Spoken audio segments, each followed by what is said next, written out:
Hello again, everyone. I have another message here from Facebook. Hey, Ollie, really enjoying your videos and learning a lot about why I feel so fucked up sometimes. It's not me. I can't believe I'm 52 years old and I've never put all the pieces together about why I hated going home, crying on the plane, and feeling suicidal. Now I know why. I was never hit by my parents, but it was all religious head trips, massive Mormon guilt, and emotional abuse and manipulation. Mostly by my mother, but a lot of the church too, when I became pregnant at the age 16 and was told by the bishop if I gave my baby away that I would be forgiven for having sex. I don't know where in the Bible or Joseph Smith's Bible it says that if you give a baby away, that you're forgiven for sex. I mean, that is absolutely ridiculous. But I have heard this type of stuff about Mormonism. My mother brought the 23-year-old man into the home who got me pregnant. But I was told then if I kept my baby, I would have to move out. Really? Really? Because I'm not sure what state you're in. This sounds like some Utah stuff, but I don't think they can even kick you out before the age of 17 or 18. But this is the things narcissists will do. And again, your mother takes no responsibility for bringing a grown man into the house.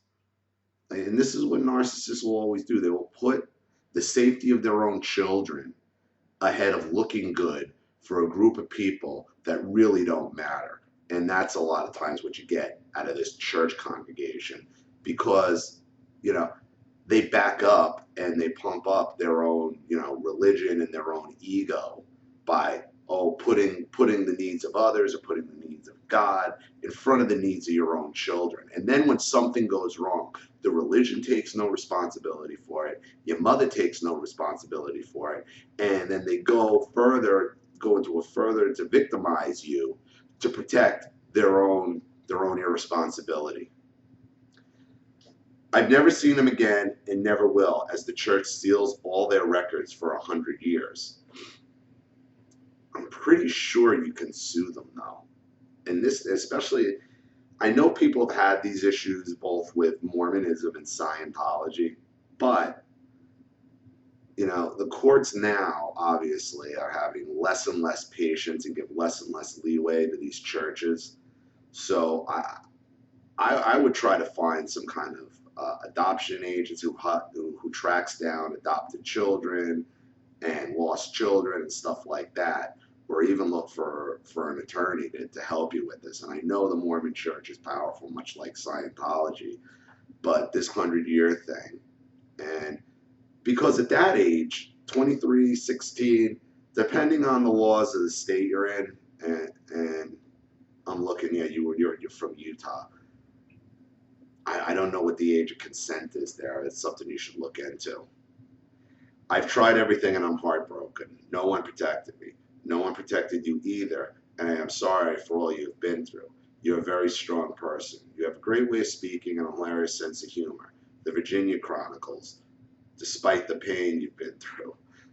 And the Virginia Chronicles is when I tell the story of when I was on my honeymoon and when my mother tried to run over my grandmother in front of her house, who, my grandmother lived across the street from the Little League field during, and this is when we got married the Friday of Memorial Day weekend, and that's opening day. So it was like full kids, full baseball season, opening day, huge crowds, and there's my mother running down my grandmother in her Ford Explorer.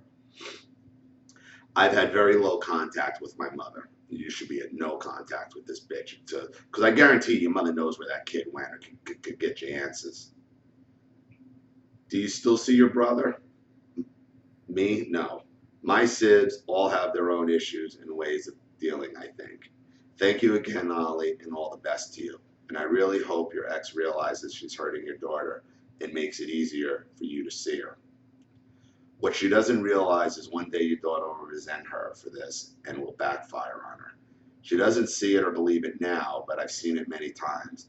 And kids get older and they start putting it all together. And I've been saying that to I said that for a while to my ex, and things are better now. So I'll leave it at that. I believe you'll get her back, and things will and can be better than ever. Not to bash your ex, but shame on her for using parental alienation tactics on you and your daughter. Well, and my ex was being pulled by my narcissistic parents. So, you know, much like you dealt with the church, and there's always some kind of other force guiding these alienation issues. It's very hard for a single person to pull up parental alienation. It really is. It's always a group of people. There's always a supporting group in order to pull off a parental alienation on someone.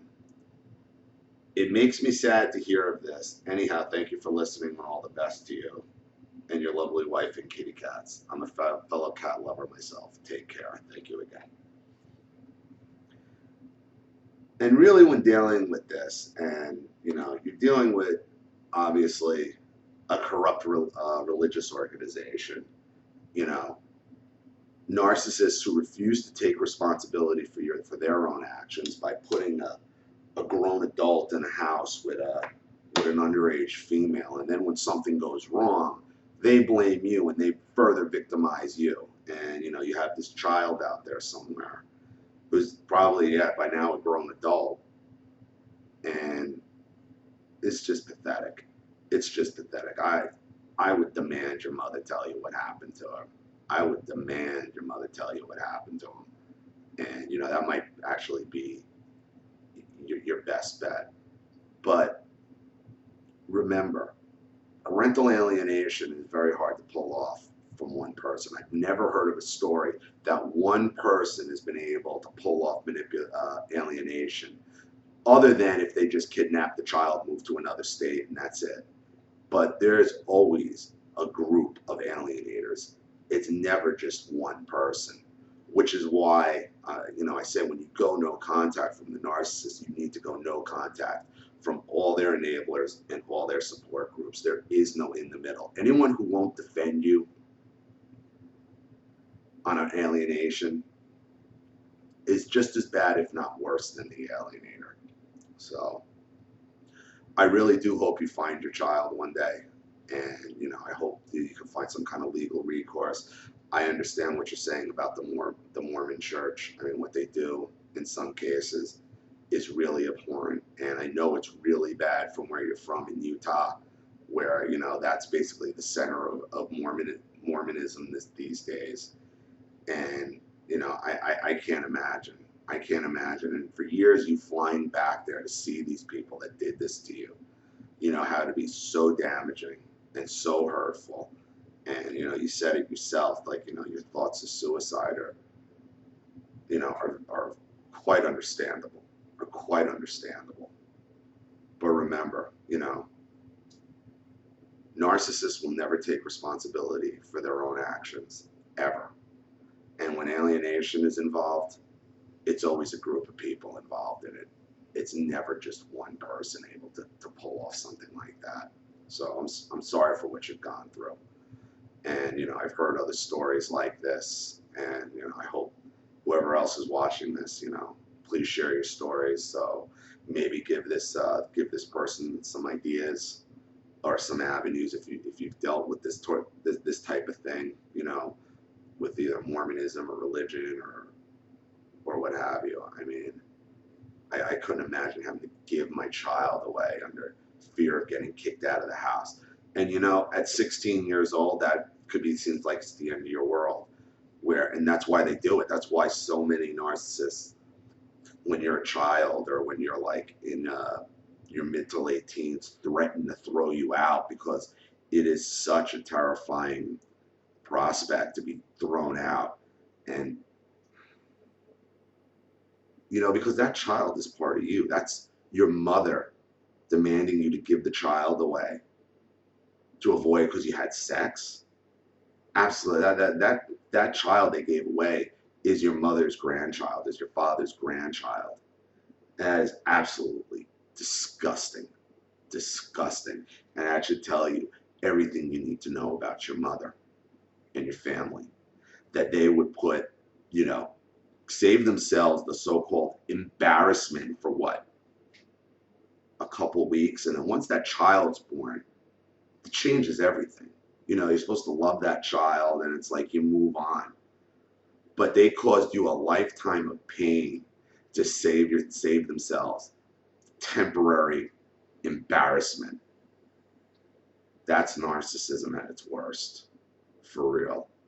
Terrible. I'm sorry you went through that.